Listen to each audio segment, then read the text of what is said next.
you know, please subscribe. That's all we're gonna do right now. Shooting I'm gonna talk right, about a few things. I'm not gonna get long with it because I don't want this to be a 45-minute video. I'm just gonna point out some key things that you definitely need to look out for, and then we're kind of 73. Okay. So first we're gonna talk about right here what you're looking at, weight, height, and that type of deal. Then we're gonna talk about what it is to get to equivalent to your badges, and then we're gonna talk about what's very important is the core badges. Okay. So let's go ahead and hop into and talk about the body settings. As you see here, man, I'm 6'5". I go up to 6'6", and as you see, it affects the same exact stuff, man. Height affects your shooting, your playmaking, your perimeter defense still, and of course your speed and acceleration, right? So what's actually two different builds here is that now at 6'10", with a max wingspan, you can still get pro dribble animations. Like, that's insane to think about. You're 6'10", max wingspan, and you're still able to get pro dribble animations. That is now the cutoff. 6'10", max wingspan, pro dribble animations. Now let's look at the actual builder. So again, visually, it looks just the same as 22, but there are some different kinks to it. As you see here, I'm going to upgrade my driving dunk, just trying to see what moves. And as you see, upgrading driving dunk moves your close shot, your driving layup, your ball handle, your defensive rebound, your vert, and some of your strength, right? I guess it's mad weird. That's pretty amazing to think about now that these sliders beforehand used to move one or two. Now a ton of different attributes move. So what that means is it makes it a lot difficult to get really big demigod builds because a lot of attributes are moving at one time, which of course is going to move your overall up a lot, okay? Let me just go ahead and stress this again. You're 25 overall, you max out your driving dunk, and you become a 59. That is a 34-point swing. That is unheard of in NBA 2K22. That is why 2K23 is very difficult when it comes to the builder. And I said in my previous videos, while you definitely want to look to specialize. Mike Wayne spoke on that, right? I'm speaking on that. You definitely want to try to specialize in a position, because if you try to max out so many categories, it's not going to happen, okay? Now, as you see in here, as we fast forward to the tail end of this build, you can see already finishing is the only thing that's basically touched.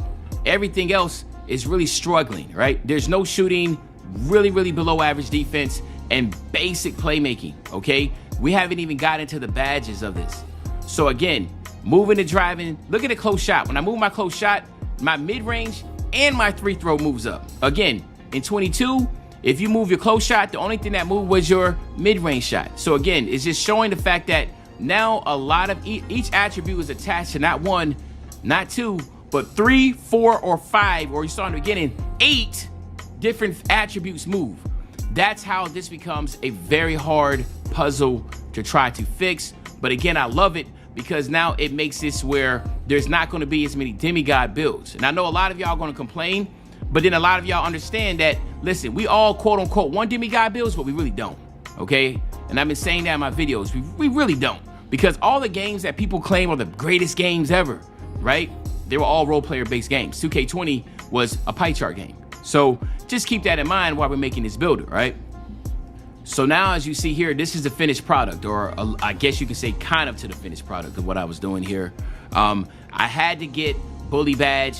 I wanted to get that on gold, so I had to get my strength to at least an 87. I had to get my vert to at least an 85 because I have a 93 driving dunk. So like you can see how you have to kind of tinker around a lot. 25, 18, 17 to 7 is what I have. And we're going to show you, well, I'm going to show you when we get to the next step, while 18 and 17 might have been good for 22, because of the core badges and because of the tiers that you have, this build is actually not going to be as good as you think it might be, okay? So let's just head over right now and let's talk about that aspect, the actual badges, right? The badge points, how critical this is and how demoralizing it's going to be. At the same time, how satisfactory it's going to be, because builds are really going to require to take some skill this year. All right, so now let's look at this, okay? I have my finishing setup, but in order to get my tier 3 badges, tier 1 and tier 2 must add up to at least 10 points, as you see at the bottom, okay? They gotta add up to at least 10 badge points before you can touch tier 3. On top of that, badges in each tier level actually cost different points. Yes, you heard that correctly. So tier 1 badges will range from bronze being 1 to Hall of Fame being 4, while tier 2 badges will range from bronze being 3 points and Hall of Fame badges going all the way up to 6 points. Finally, we'll end with tier 3 badges starting off at bronze at 5 points and Hall of Fame badges at a whopping 8 points. Well, some of y'all gonna ask yourselves, well, what does that all mean? Well, let's go ahead and flash forward to this builder here of a lockdown with 32 badge points. As you can see, it's basically maxed out. 32 is the most badges you can get. Now let's just do the math. Look at tier 3. In order to get the most important badges as a lockdown, you will want to get them Hall of Fame, correct? Well, now we all know that at tier 3, each Hall of Fame badge is worth 8 points. How much is that going to be if you wanted to get all Hall of Fame badges? 8 times 4 is 32. Well, guess what? We all know that 10 of those points have to at least be coming from tier 1 and tier 2. So you take away 10 of those points, now you're left with 22 badges, and that's it.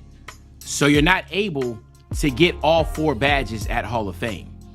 But you are able, theoretically, to get at least 3 of them by making one of these badges your core badge. So let's use this same build that we had with 32 badges, and now let's look.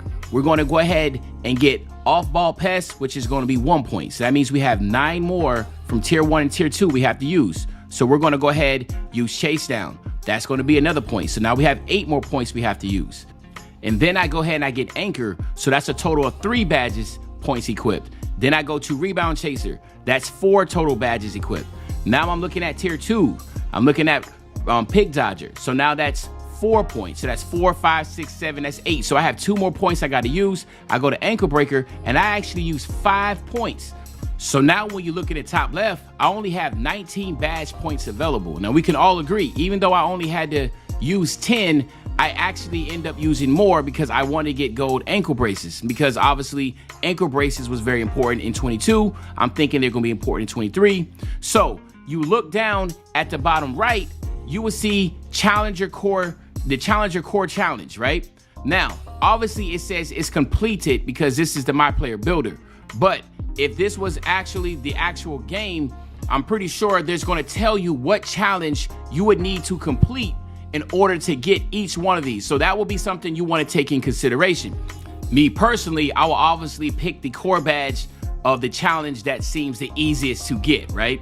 Now, to keep in mind, the core badge, it will not go against the points that you have. So basically, if I was to pick Challenger as my core badge, I will still have 19 badge points, okay?